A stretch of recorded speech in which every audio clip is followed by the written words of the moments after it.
Welcome back. This is Comic Station issue number 69 for April 23rd, 2014. I'm going to change it up a little bit, start with the statue.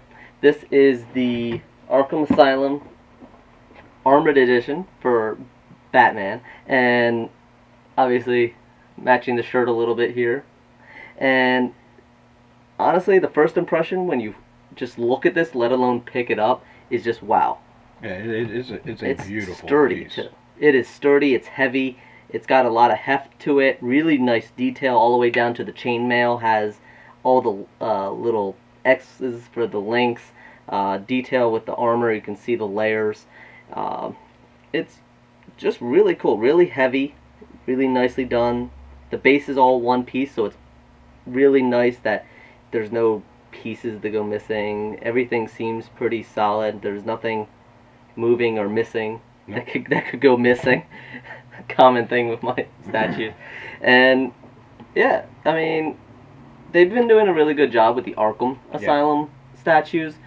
Some of them are a little more hit or miss for me, but this one in particular I had to display it today. This one is fine. They even have armor along the back of his neck into his cowl. So they hit the mark with this one. Definitely, they hit every mark. They did really. Obviously, they took. They probably went to the creators of Arkham Asylum and got all the CG and the 3D from them and crafted it, and they did a great job with this. Yeah, so it's definitely one of the better Batman pieces I've seen in a while. Definitely.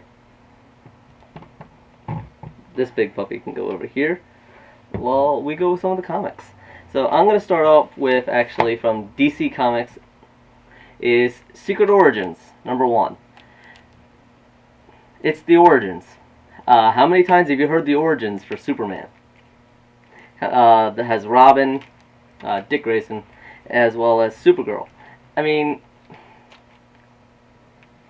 3 short stories, but I've seen all these before. There's just nothing new, nothing secret to it. And it just, if you really haven't seen Superman before, which I don't know where you've been at, or if you want to introduce somebody to them, comic books, maybe.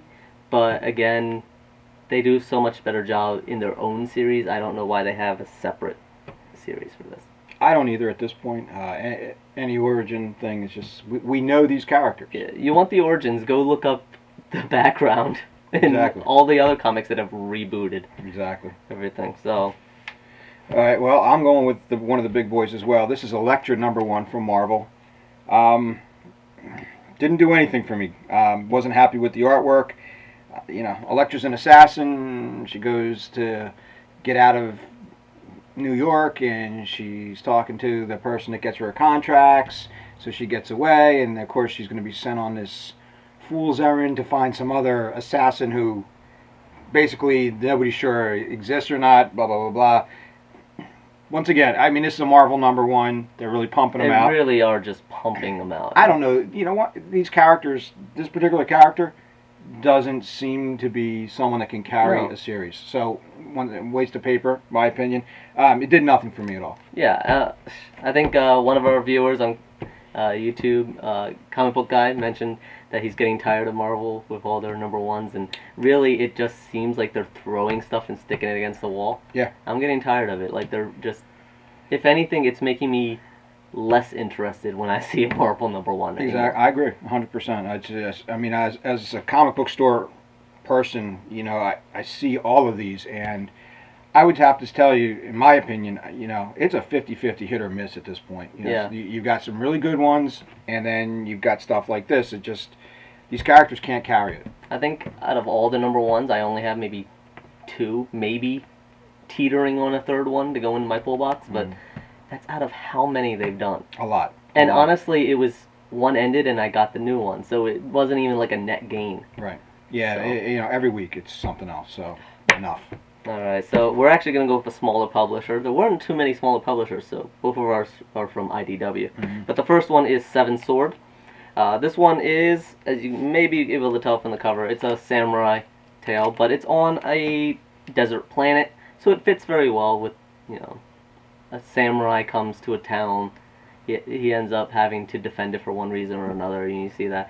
So, tried true story. I do like those stories. I'm a fan of the old Western samurais, the Seven Samurai and so forth, and that may be where they're getting a little bit on that. But artwork was decent to okay. Every once in a while it teetered on good, and then it went back down to decent. So, yeah, just kind of mediocre at this point. I mean, they may be able to pull it out. It's an issue number 1. I don't know how long they're going to go with it. But if it's a short series, I may just wait till the series is done and read them all at once. Not a bad move. Some of these. Well, mine from IDW is Danger Girl Mayday number 1. Now, Danger Girl's been floating around forever. Yes.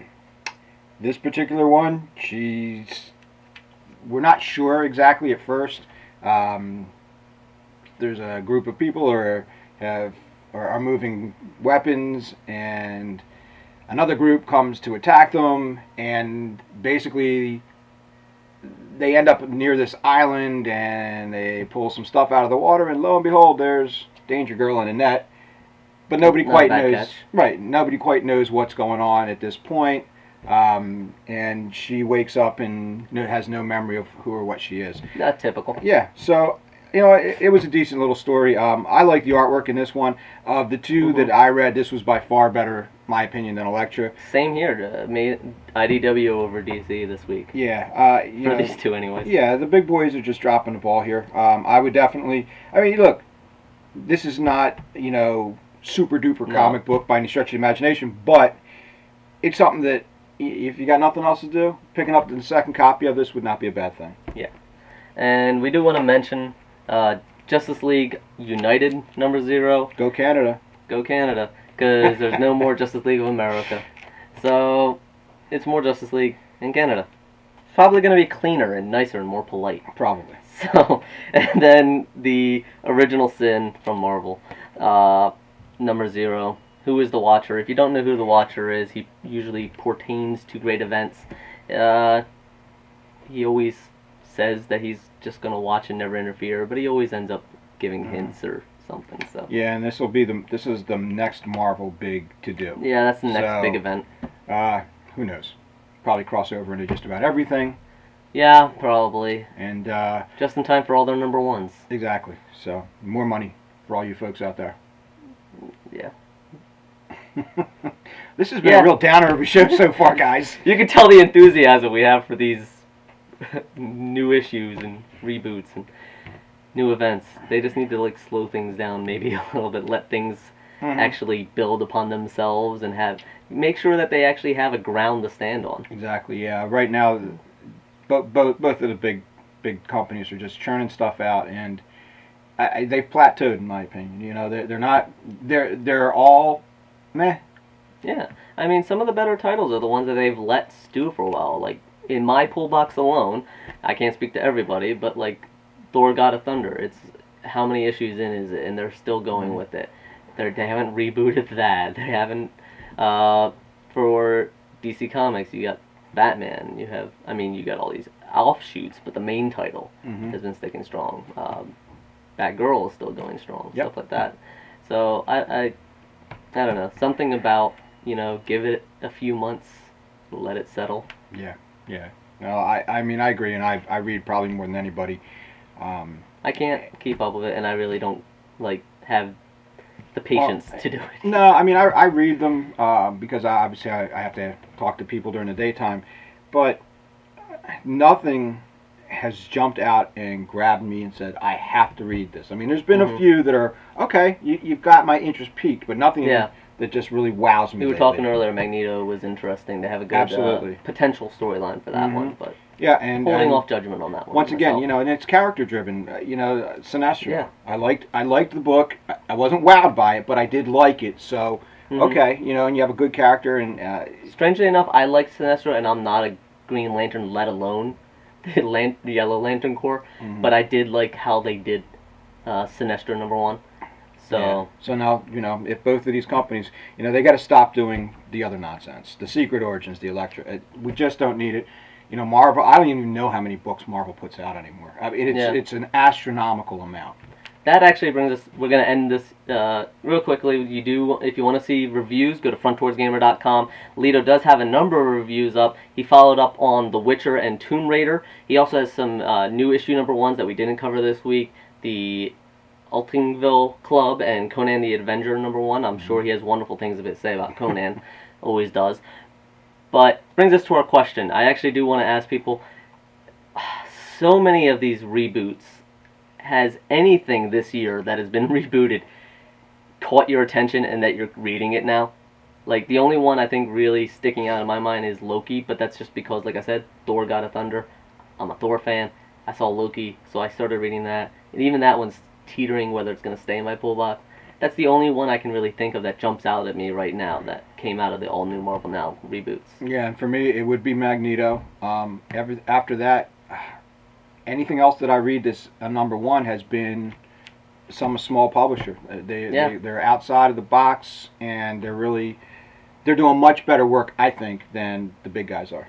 Yeah, so let us know, is any new #1, any of these reboots, anything big or small publisher? We're kind of aiming a little towards the bigger ones because I kind of want to know if anything's worth it. But anything that you've seen that actually caught your attention. Yeah. And if we bashed whatever you're reading, sorry. So, thank you very much. This has been Comic Station issue #69. We will see you next week. See ya. See ya.